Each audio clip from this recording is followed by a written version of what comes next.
Hello there. How are you? Nemo Ashong, founder of Enjoyment and pioneer leader of the World Joy Movement, coming at you live on this sunny day. Today, I wanted to talk about something that's been going on through my mind. A few of my clients has come up recently, and I think it's something I wanted to just go ahead and share this up with all of you. The premise here is this idea that there are things that are holding us back. Let's be real. It happens. It's true. There are things that we want to accomplish in life. There are possibilities that we want to put out there into the world and things that we want to accomplish. But we have this feeling of, well, there's something wrong. There's some things that are not necessarily working out for me. Something is holding me back from what I really want. And so I was thinking about this. I actually sent a message to one of my clients right before this here, and I was like, let's do this. Let's just jump on a live and talk about this here. And the thing that comes to mind is really around those things that are holding you back, how you can go about and start owning it. Because you're right. They are holding you back, but not for the reason that you think. A lot of times we think that they're holding us back, and so we have to figure out a way to solve that problem, to get rid of it, to build up our skills in some other area, to work on a weakness that we have that's been going on in our lives. And what I want to actually do is put out something completely different. What I see happening, and I'll use myself as an example. I'll share a story of that. But I want to put out something completely different in the aspect of owning it more, embracing it. Let me give you an example from my own personal life. I can tell that I'm like stalling on sharing it, but I think it needs to come. So a couple years ago, I had the pleasure of working in New York City as a consultant. I was doing retirement actuarial consulting work, and I'd been doing it for about 6 years. And things were good. Things were good. But what I was finding is that things weren't necessarily great. And what I was getting back, we would have our mid-year and our year-end feedback. And what I was hearing back from people was that they really enjoyed my contributions, especially in the contributions I was making in learning and development and some of the things I was doing to help the practice develop. However, when it came to the work of being the actuarial work, that's where they came out and they said, Nemo, that is where we could use you to lift up your game. That's they didn't say those words, but that's where we want you to focus on.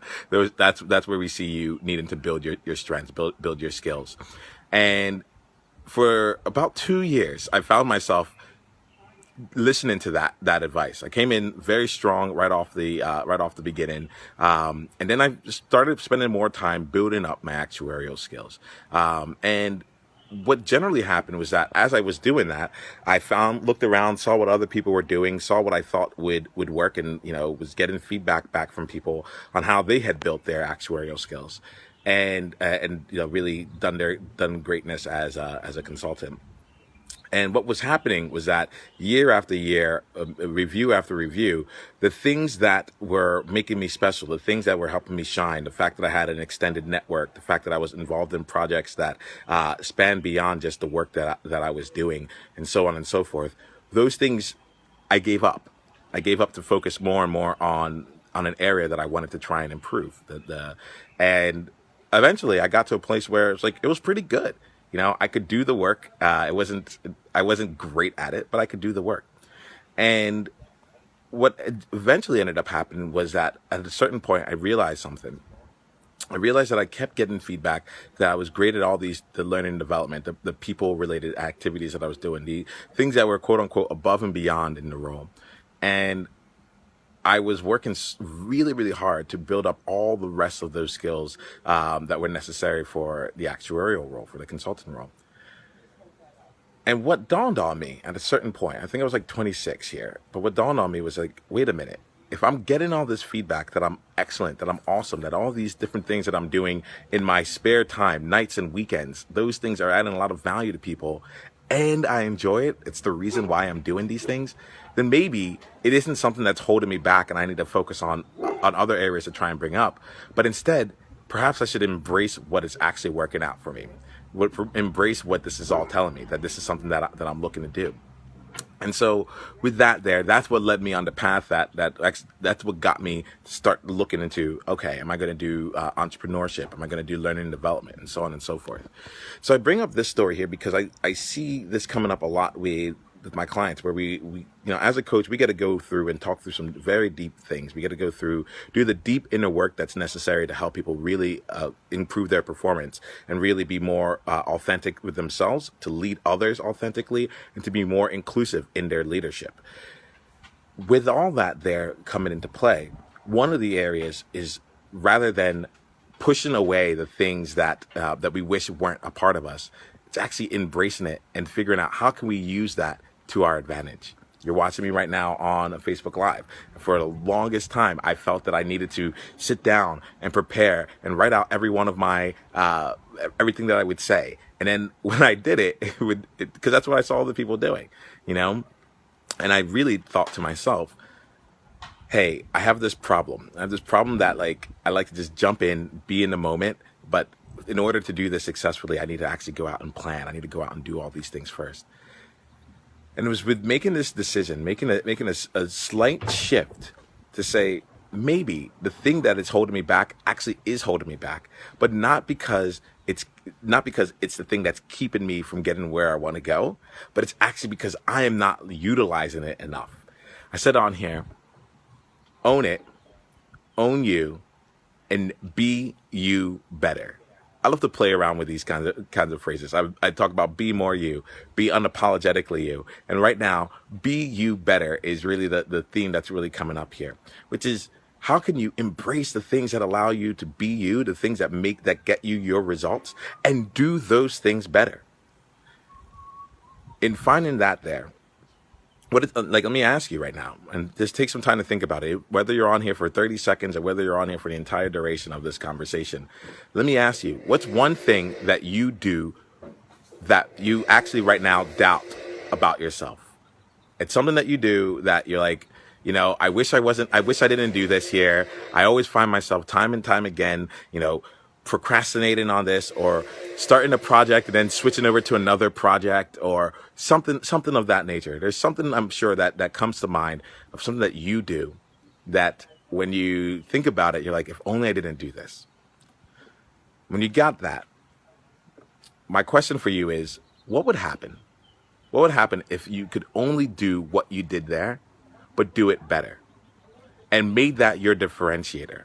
Made that the reason that people come to you, the reason that people call you to be involved in projects, or that you get promoted, or that you get clients, or that you get called to do speaking engagements, and so on and so forth.